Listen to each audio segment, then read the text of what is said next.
Hi, this is Dr. Sage Breslin, and this is Wisdom Wednesdays, my special series on my journey with cancer, video number 55, I think.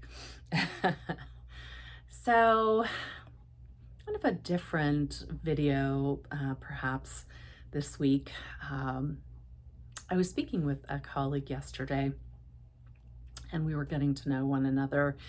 And we are going to be traveling together this summer with another group of women. And we got on to the conversation about the pandemic and about masks and vaccination. And I know this is a tough topic for a lot of people, and that the sides are very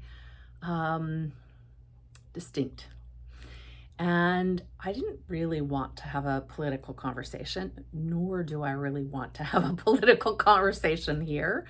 So if you can just keep your comments, not to present your position on the matter, but really to listen to kind of what came out of it. So we're having this conversation, and she very calmly and lovingly shared her perspective and shared that she was not vaccinated. And I shared, a little bit about my perspective, and that I not only was triply vaccinated before my bone marrow transplant, but that I am now in a strange position because even though I've had the Evusheld monoclonal antibodies to protect me, I have to be careful. So I definitely am that person that will wear a mask for the most part when I'm inside or around people that I don't know or people who have more exposure than I. And I do love it when people test if we're going to do, a live retreat or something like that where we're going to be in closer contact and probably not outside. So we were just having that conversation, and I noticed something was coming up for me. And what was coming through was that my elder children are not vaccinated and have very staunch opinions about that. And my younger children, who are 17-year-old twins and 18, I don't know that they have an opinion one way or the other, but they are triply vaccinated and never had a hesitation. So this is what came up for me yesterday. I started kind of exploring this idea of what truly is implicit bias, actually unconscious bias. I had this feeling that came up that I felt very protected by my younger children. And I realized that of all 5 children, the 3 who have been on this journey with me are the youngest children. They've been there since obviously before I was diagnosed, but since my diagnosis and since I became very ill, they have been with me every step of the way. They've seen the bald head, they've commented on it, they offered to shave their heads, to which I said, no, don't do it. They've been there every day, really, almost without fail. And the other children, while very supportive and love me,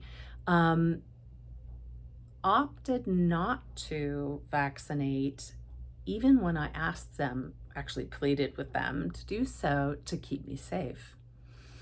And I struggled with that. I have learned, I suppose, in my own way to be less opinionated or offer less commentary when they have something to say. I'm trying to learn to leave those conversations kind of on the wall instead of tangoing and demanding and all of that.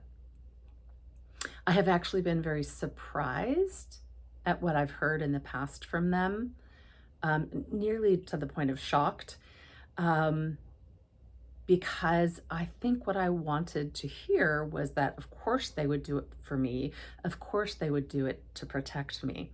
So here's the piece about implicit bias.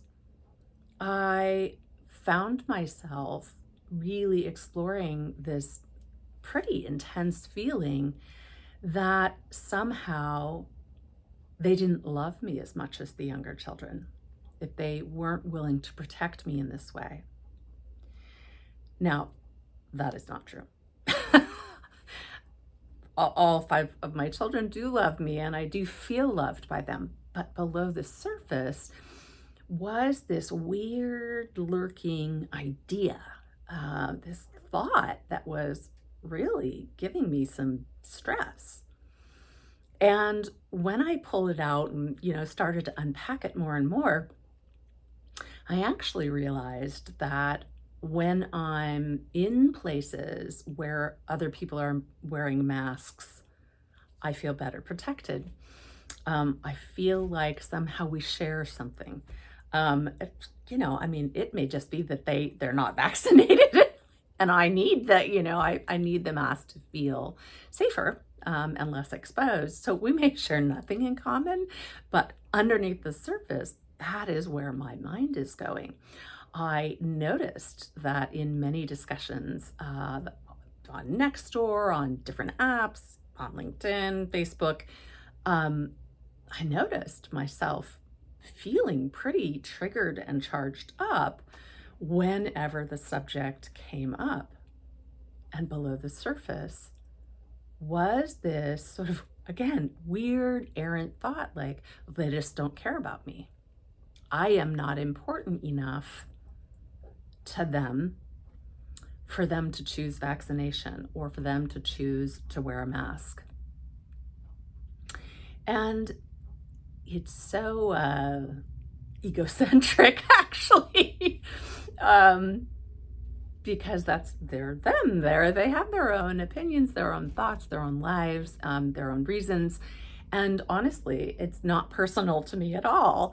And I can laugh about it because I have unpacked it, and I see that this weird little bugaboo below the surface has been sitting in the driver's seat a lot. Now, mind you, I still need to wear a mask because I have all new bone marrow. I have no vaccinations. All my childhood vaccinations were knocked out. That takes 2 years to get those all in place. So I'm not going to go into a third world country where they still have polio, because I'd get exposed and get it. So I'm not going to do that. I'm still going to be wearing the mask. I am still going to get the vaccinations as soon as I am eligible because it's something that I believe in. I think the fact that, I come from a medical family, that I support the research that is out there, that vaccinations in my mind tend to be a very small price to pay for the good of the many. But I'm not here to change anybody's mind. What I'm here to share is that we all have things that lurk below the surface. And I didn't know this one was there. I thought I was good. I thought that I could talk with and respect my older children and their opinions without really feeling anything. I didn't realize that it felt to me like an abandonment or a betrayal. And when I was able to kind of pull that apart and really examine its roots, it made much more sense to me. It allowed me to feel less stress. It allowed me to move forward. I don't know. I don't generally get into these kinds of conversations with people, so I don't know whether it will have an effect there. I would hope so. I would also love to invite you, not to talk about this, but love to invite you to consider the kinds of things that lurk below the surface for you.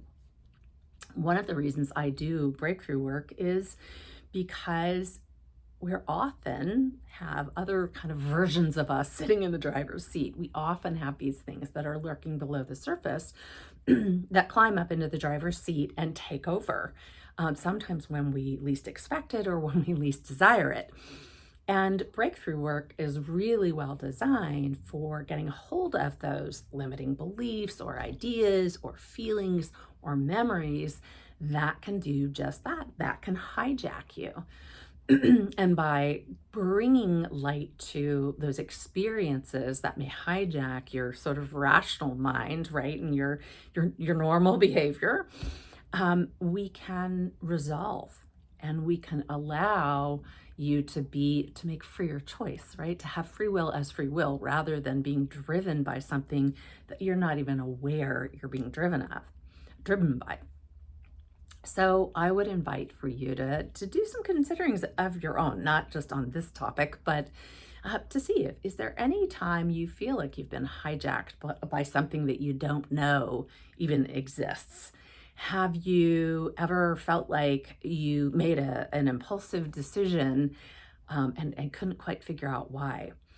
And if you're interested in diving deep a little further, um, then, give me a message and let's chat about the kind of work that is available to grasp hold of those lurking below the surface so that you can have the kind of freedom that you deserve in terms of how you live your life.